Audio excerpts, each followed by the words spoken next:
Job లేక ఇబ్బంది పడుతున్నారా? అయితే మెడికల్ కోడింగ్ మీకు మంచి ఆప్షన్. వెంటనే కాల్ చేసి కోర్సులో జాయిన్ అవ్వండి. నమస్తే, సుమన్ టీవీకి స్వాగతం.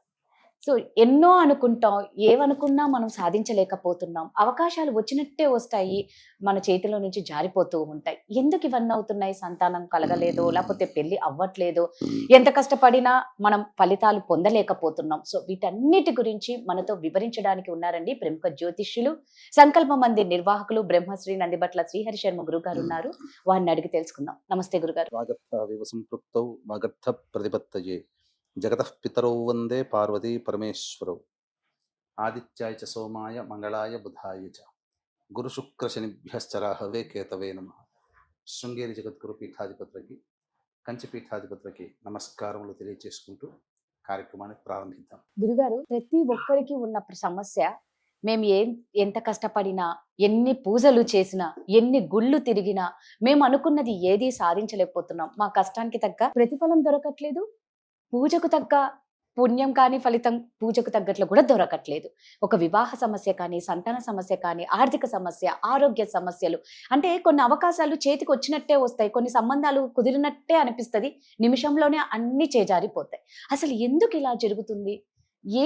ఏమన్నా చేస్తే వీటిని నివారించుకోవచ్చా? తప్పకుండానమ్మా, వీటిని నివారించుకునే మార్గాలు కూడా మన యొక్క శాస్త్రంలో చెప్పబడి ఉన్నాయి. అంటే దీని యందు కర్మ యందు ఆసక్తి ఉన్న వాళ్ళకి మాత్రమే, అంటే చేయాల్సినటువంటి పని మనం అనుకున్నప్పుడు తక్షణమే అది మంచిదైనప్పుడు చేసి ఆ కర్మ దోషాన్ని తొలగించుకునే ప్రయత్నం చేయాలి. అంటే మీకు ఎందుకు చెప్తున్నంటే, ఉదాహరణకి పూర్వజన్మ కృతం పాపం వ్యాధి రూపేణ పీడితే, పూర్వజన్మలో చేసినటువంటి పాప ప్రభావాలన్నీ వ్యాధుల రూపంలో వస్తాయి. అందుకనే మనం గమనించుకుంటే ఈరోజు మానవుడు హెల్త్కి ఇచ్చినటువంటి ఇంపార్టెంట్, మానవుని జీవితంలో తనకు వచ్చే సమస్యలకి నివారణ కోసం ఇవ్వలేకపోతున్నాడు. ఇప్పుడు చిన్న దెబ్బ తగిలిందంటే వెంబడే వెళ్ళి టీటీ ఇంజెక్షన్ ఇచ్చుకొని, లేకపోతే బ్యాండ్ వేసుకొని, ఇంకా చెప్పాలంటే దానికి సంబంధించిన ట్రీట్మెంట్ అంతా చేసుకుంటుంటాం, మెడికేషన్ చేసుకుంటాం. మన శరీరానికి గాయం తగలకుండా చూసుకుంటాం, తగిలితే దాని నివారణ కూడా అంతే పర్ఫెక్ట్గా చేసుకుంటాం. కానీ మన జీవితంలో వచ్చే సమస్యలకి మనం ఎందుకు దానికి సంబంధించినటువంటి దోష నివారణ అనేటువంటిది ఎందుకు చేసుకోలేకపోతున్నాం అనేటువంటిది చాలా మందికి తెలియదు. నివారణ చేసుకోవాలా, ఇలా ఉంటాయా అని కూడా తెలియదు. తెలిసినా ఇదంతా మూఢనమ్మకము ఎందుకు అని చెప్పి ఆలోచించే వాళ్ళు కూడా ఉంటారు. ఇప్పుడు మీరు అన్నట్టుగానమ్మా, ప్రతి మనిషి కూడా నిజాయితీగా ఎంతో కష్టపడుతుంటాడు. ఎంత కష్టపడ్డా కష్టానికి ప్రతిఫలం దక్కకపోవడం అదొక బాధ. అన్ని అవకాశాలు నోటిదాకా వచ్చి వెనక్కి వెళ్ళిపోతుంటాయి. మన తర్వాత జాయిన్ అయిన వాళ్ళు మంచిగా యుఎస్కి వెళ్ళిపోతారు, మంచిగా వాళ్ళకందరికీ మంచి మంచి శాలరీస్ ఉంటాయి, లేదా అదే కంపెనీలో అదే డిపార్ట్మెంట్లో మంచి ఉన్నత స్థానానికి వెళుతారు. మనకు రావాల్సిన ప్రమోషన్, మనకు రావాల్సినటువంటి ఇంక్రిమెంట్స్ కానీ, మనకు రావాల్సినటువంటి క్రెడిబిలిటీ, గుర్తింపు కానీ మనకు రాకుండా పోతుంది.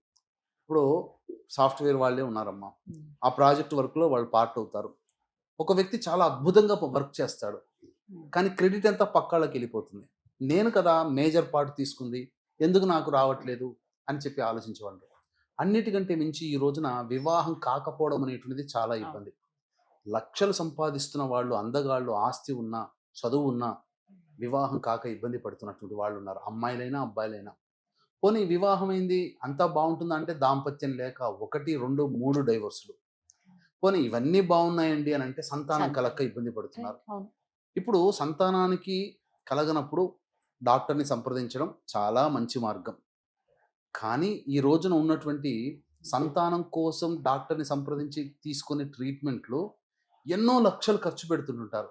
ఒక కొద్దిపాటి పరిహారము చెప్పినటువంటిది ఒక మంచి కార్యక్రమాన్ని చేసుకుంటే అంతగా ఎదురు చూసాల్సినటువంటి అవసరం లేకుండా చిన్న ట్రీట్మెంట్తో అయిపోతుంది. ఇది ఎందుకు గ్రహించలేకపోతున్నారో అర్థం కావట్లేదు. అంతేకాకుండా నిజాయితీగా ఎంత కష్టపడ్డా సమస్యలుగానే ఉంటుంటాయి. అన్నిటికంటే మించి ప్రశాంతత లేదు.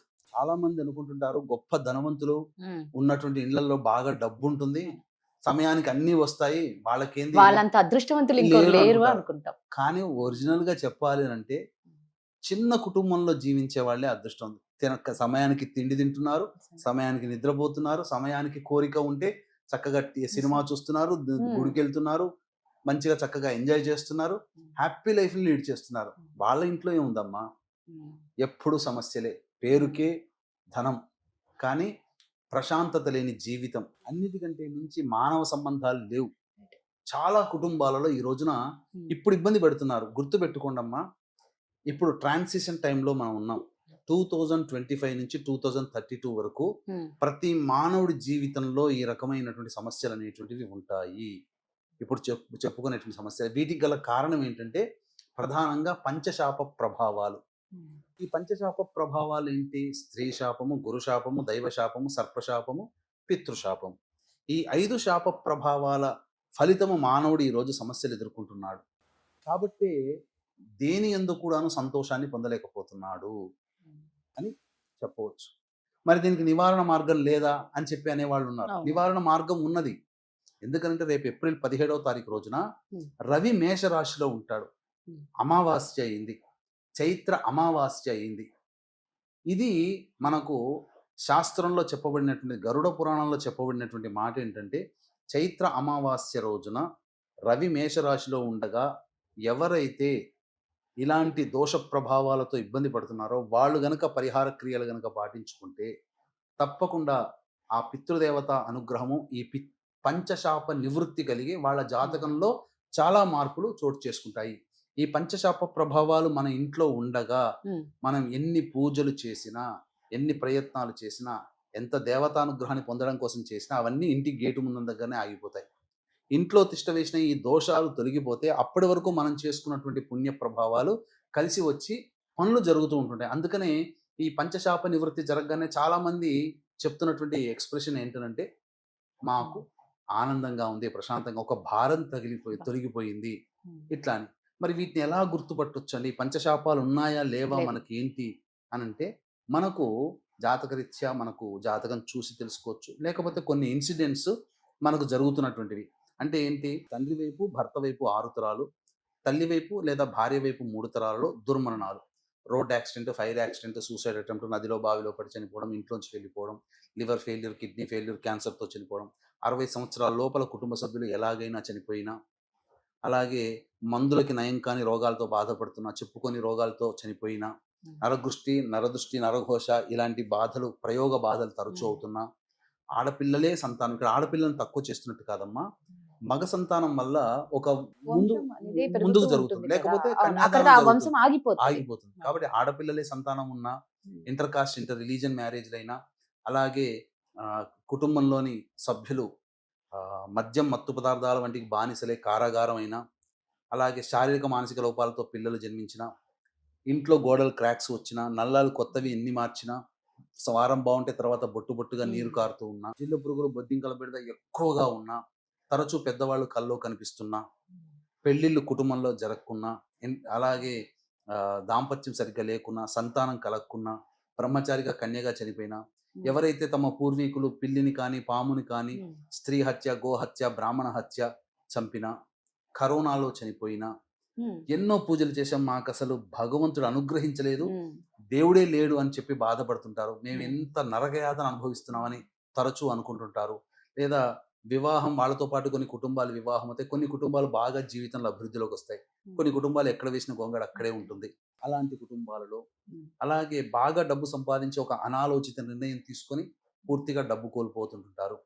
అలాగే నరకయాతన అనుభవిస్తున్నామని చెప్పిన, మా యొక్క సంకల్పం నెరవేరడం కోసం అలాగే ఇల్లు కట్టుకోవాలనే కోరిక చాలా మందికి తీరకుండా ఉండిన, ఆస్తి గొడవలు ఉన్నా, ఇంకా చెప్పాలి అని అంటే అసలు ఎన్ని ప్రయత్నాలు చేసినా దైవానుగ్రహం లేదు అని చెప్పి బాధపడుతూ ఉన్నటువంటి కుటుంబాలు అయినా, ఇలాంటి కుటుంబాలలో ఈ యొక్క పంచశాప ప్రభావాలు ఉంటాయి. దీనివల్ల మానవుడు ప్రశాంతంగా ఉండలేడు.